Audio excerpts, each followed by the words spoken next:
Hi everyone. You can all. Oh, it's quite loud, isn't it? It's quite bling in here. I'm quite liking it. But anyway, I hope that everyone's having a good weekend so far. Anyone that turned up last night, hope you're having a good time. I've put the warning up right at the start because the presentation does contain footage and video which is quite graphic or quite upsetting or both. And it's my saviour. Can you still hear me? Amazing. Thank you, Danny. Danny's promised to not leave, ever. But anyway, I think it's really important to see the footage and the images in order to, when we talk to people, in order to be able to tell them exactly what we've seen. So in this session, I want to focus heavily on the undercover work that's been carried out by our undercover people at Animal Aid. I genuinely believe that without their work, this campaign couldn't exist. There's no way that we'd be able to convey to people exactly what is happening to those poor birds who are bred in their millions for the shooting industry, and our undercover investigators work tirelessly to find new and innovative ways in order to show people what's going on within that industry. Like lots of animal abusing industries, it takes place behind closed doors in remote places, inaccessible places, so that people won't really know what's going on. And our undercover investigators work and work and work in order to record and to find out what's happening so that we can show that information to the public, we can help to persuade politicians, and we can get media coverage. So this is really dedicated to all the people who don't get recognition for their work, all the undercover people who do all their stuff for Animal Aid. The pictures and the video should give some more detail to people who already know quite a lot about the subject, because I wasn't sure how much people knew. So hopefully it will give a little bit more detail to people who already know quite a lot about it. And for anybody that doesn't know so much about it, I hope that what I'm going to show you is going to give a little bit more background. So we'll see how it goes. Hopefully that's the plan anyway. Animal Aid's campaign in this area started about 25 years ago. Obviously our main objective is to end the shooting of animals. Full stop, but we have some interim goals, like the breeding cages that are used to incarcerate the birds who are used to produce all the eggs. Those eggs will then be hatched and become some of the 60 million birds who are shot at and killed purely for recreational purposes. The shooting industry likes to portray itself as something like rural and natural and different to the way in which animals are treated on factory farms, the chickens, the cows, and the pigs. But what our undercover investigations have revealed is that there really is no difference. The way in which those birds are treated and the way in which those birds are produced to become feathered targets is there's no difference. The shooting industry likes to sort of pretend that those birds, because they're released, have got like a fighting chance, a sporting chance of like being free and everything, and that's simply not the case, and that's what our undercover investigations have revealed. So I want you to send all your positive techno vibes over here. So this is, our investigators used drone footage to show this is what a modern game farm really looks like. So what you're seeing is row upon row upon row upon row of cages which contain the breeding birds, pheasants in the larger cages and partridges in the smaller cages. Those birds are completely confined. They are solely there to produce eggs. Their eggs are taken away from them and they'll be hatched, incubated, hatched, and then those chicks will be sent on to other shoots and other farms, and they are going to become just nothing more than feathered targets. This is Heart of England Farm. Our investigators estimate that at any one time there's probably about 20,000 partridges and 20,000 pheasants who are used purely for breeding purposes, incarcerated in these cages. Pheasants and partridges are classified as semi-wild, and that means that they never ever get used to confinement. It means that they never get used to the presence of other human beings. So for them, no animal wants to be caged anyway. For them, it's very, very horrible and very, very hard, and this is their life. And this video shot with drones gives you a really good idea of how wild and natural and free the shooting industry really is. This is industrialized bird production on a massive scale, and this is only one farm. So I think what we got coming up to the top of the picture, another unsavory aspect, as with all farming, is the huge slurry pit that exists at the top of the farm. Our investigators took samples from the stream that's right next to the slurry pit, and it found it heavily contaminated and would run a risk to aquatic life. This is just an overhead shot. You can't see it very well. This is the whole of the area that Heart of England occupies. So, you know, it's kind of far away from the public eye. And I think at the top, I'm going to try and do this, where that sort of V is there, that's sort of where the slurry pit is, and the stream runs behind it. Sorry, I'm charging up and down the stage. So just to give a bit of background, we think that there's about 6 to 10 of these farms operational at the moment, like the massive industrialized ones. The cages hold the parent birds, and their eggs are taken away from them. The cages are made of metal and mesh, and they're slightly sloped so that when the female birds lay their eggs, the eggs roll out into egg collection units, and the eggs are collected about twice a day. Everything is automated, everything is industrialized, so all feeding, all watering, vets are supposed to check the birds, but it's doubtful that happens in any sort of proper way. Artificial lighting is used in order to force the female birds to lay for longer periods of time and for more extended periods of time. This is all about egg production. This is all about squeezing as much out of these animals as possible. The cages are outdoors, they're exposed to the elements. Our investigators did some temperature readings and found that the temperatures inside the cages go down as low as -4 and in excess of +41 degrees centigrade. Those birds are sitting in a massive oven in the middle of summer, and there is no proper guidance from the government about what a proper temperature is for those birds to be in, but it's definitely too hot, in our opinion. There's no opportunity for the birds to express natural behaviors such as dust bathing or roosting or nesting or pecking or foraging or anything else that would make their lives normal. This photo, just quickly, this shows the overhead lights that are strung up across the cages. This is to make the birds lay for longer periods of time in order to maximize egg production at the cost of anything else. We'll quickly look at pheasants first of all. Pheasants are confined in units, in raised laying cage units, with one male bird and between 8 to 10 female birds. That's about double their normal grouping size in nature. In the wild, pheasants would inhabit an area of about 2 to 3 hectares each, but the cages are about 2 meters by 1 meter, something like that, and about 1/2 meter high. So it's a tiny amount of space for them to be in, and of course this causes a massive amount of stress. In the wild, pheasants would roost. They would live in small groups, one male, about 4 females, and they would spend their time together, raising their young, looking for food, and living, you know, a very natural and free life. And everything inside those cages is taken away from them to make sure that they just don't have any of those opportunities. Gamekeepers use various devices on the birds in order to try and prevent them injuring each other, because the stress that they're experiencing is so great. They'll put bits and other devices across their beaks to try and prevent the birds from basically hurting each other. So undercover investigators have taken footage from inside the pheasant cages. This is an enriched cage. So you can see that the pheasants are standing on this tiny piece of dowel. This is supposed to provide perching, unbelievably. This green bit of plastic is known as a privacy curtain. So this is supposed to afford the birds some privacy, but only like a couple of birds can get behind there. And you can see just underneath that, that sort of brown bit, that's the scratching mat. That's supposed to like enable their claw function.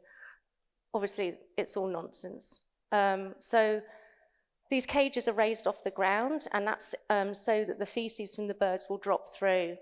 And that means that basically people don't have to be that involved in looking after them or taking care of them. That's the reason.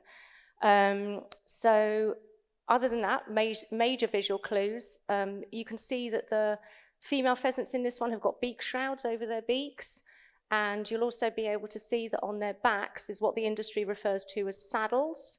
That's to try and minimize the amount of injury that they endure from mating, whereas in the wild, they would just be able to escape if they weren't complicit. So let's see.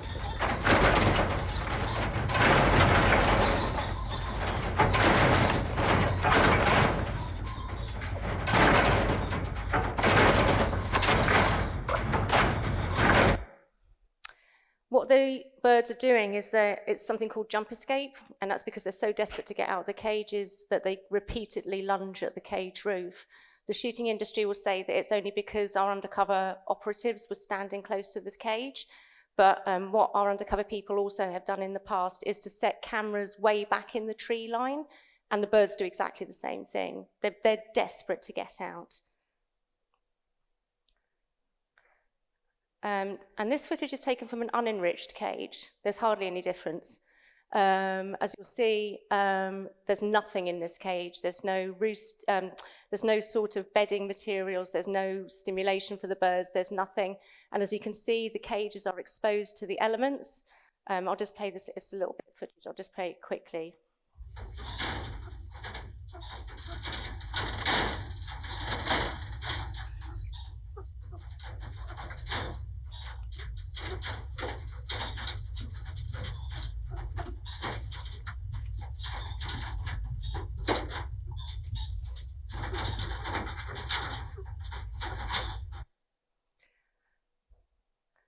That footage was actually taken from Bettis Hall. Bettis Hall produces about 750,000 eggs every year.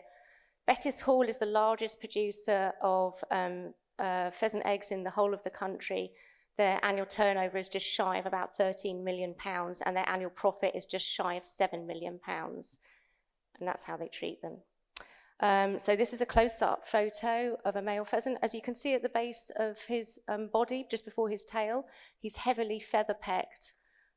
He's also wearing a beak shroud in this one. So there is some research which suggests that the cages aren't even tall enough for the male birds to be able to wing flap or raise themselves up properly, which is completely integral. So the crowing and the wing flapping is what they do as part of their courtship rituals, and to not be able to do that causes them immense stress.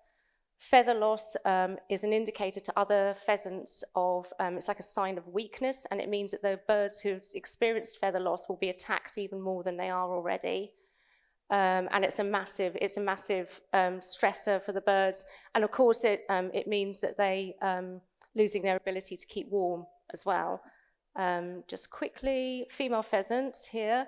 As you can see again, the shrouds that are on the birds to try and stop them from attacking one another, and these saddles which are on their backs to minimize the amount of damage that they suffer when they're being mated with. The next slide is extremely graphic. So if you don't want to see something that's extremely graphic, I'd suggest you just look at your lap for a couple of minutes. This footage was taken from inside Bettis Hall, and for some reason they hadn't put bits on the birds' beaks when they transferred them into the cages at the start of the season. And to show you just how much stress these birds are under, this is at the start of the season, and this is what they were going through.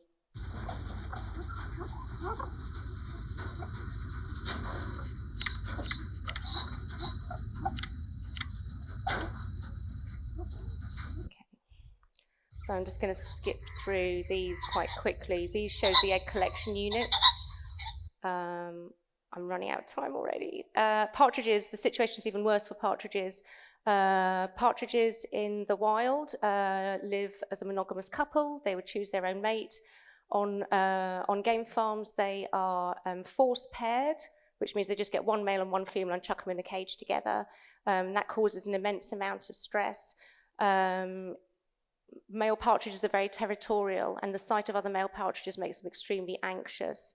In nature, partridges would build their scrape or their nest on the edge of a field, and that enables them to have 360 vision at all times.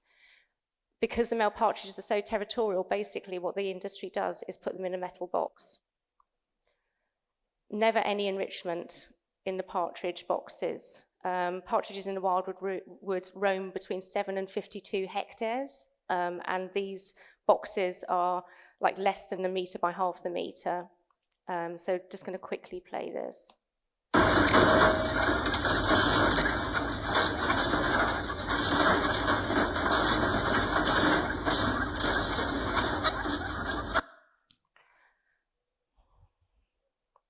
And this is taken from underneath, which will show you just how little space the poor birds have and how stressful it is for them at all times.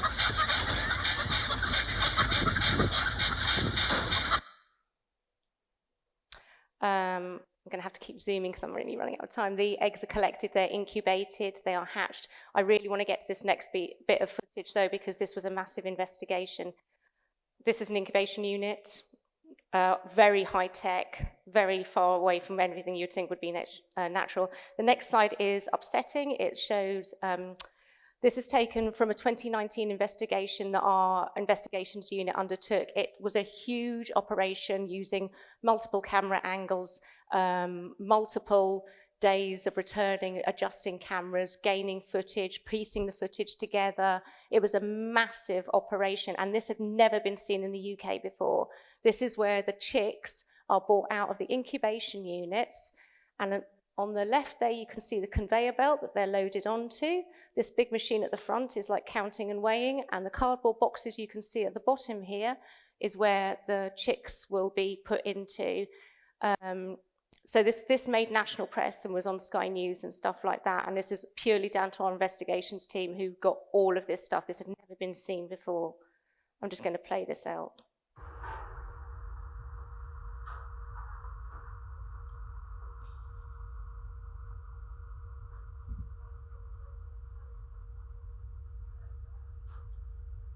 You'll be able to see chicks also falling onto the hard concrete floor.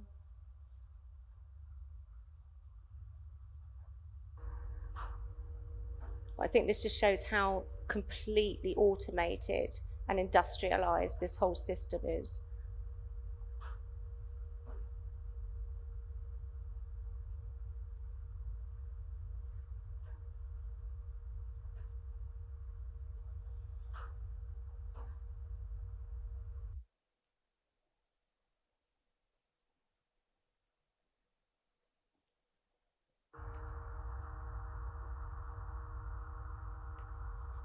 The other part of that investigation centered on this. This is a, 2 minutes. This is a macerator. This is used to, it's basically a giant grinding machine which grinds up eggs that haven't hatched and substandard chicks. This is completely legal, unbelievably. Up to 72 hours, you can just throw chicks and eggs and everything else into this machine.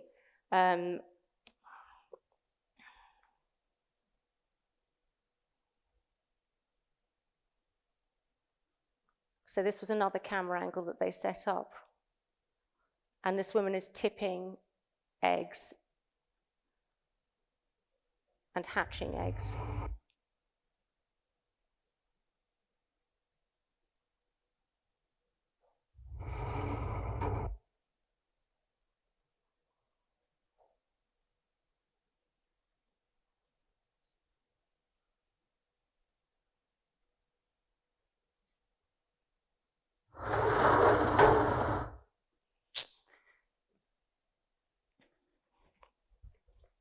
Yep.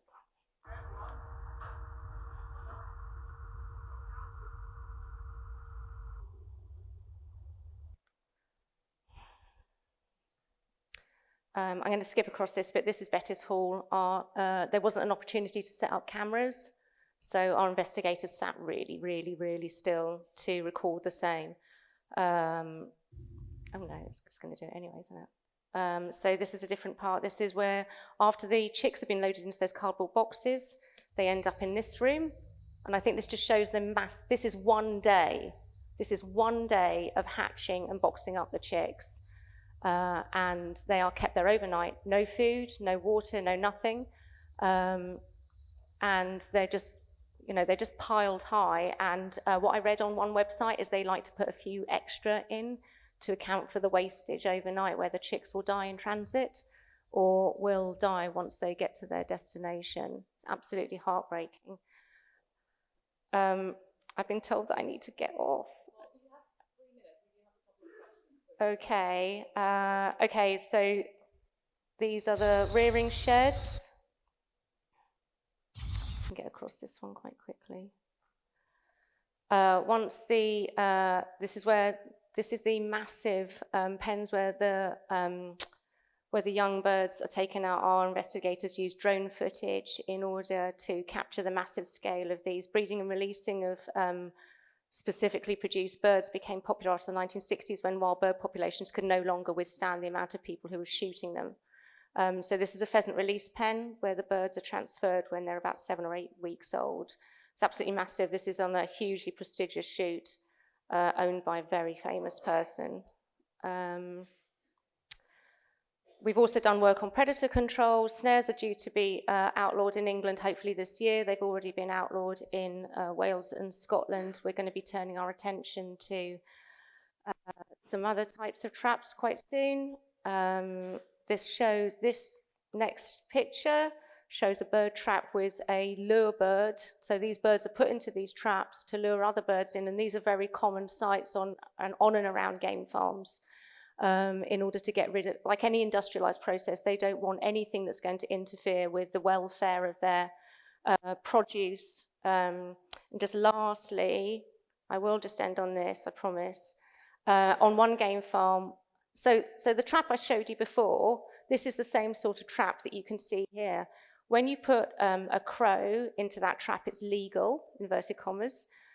When you put a different sort of a bird into the trap, in this case a partridge, it becomes a completely different trap. It's called a hawk trap. And this is on a game farm. This is on Heart of England Game Farm. And I can just let this play. Can I take the sound of that down a little bit? Got that? Anyway.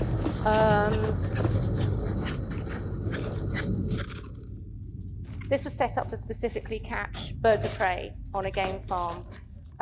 Our undercover people went to the game farm with the help of the RSPB and the police, did everything by the book, seized the 2 partridges who had been kept in that cage, evidence, witness statements, got statements from the very angry owners of the farm. Everything was done by the book, and then it was passed to the CPS.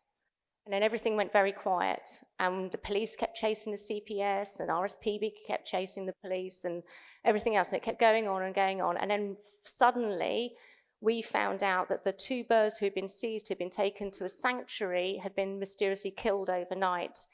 And then the CPA sat on it and it never went to court because it ran out of time. And then the Hunt Sabs found that the person in charge of the case at the CPS had sympathies with the blood sports industry. Anyway, we've got a new campaign that's launching in May, aimed at people who are enthusiastic about the environment and about nature, and we'll be bringing in lots of other things. I'm sorry I ran over time, but we've got some questions, so thank you for listening.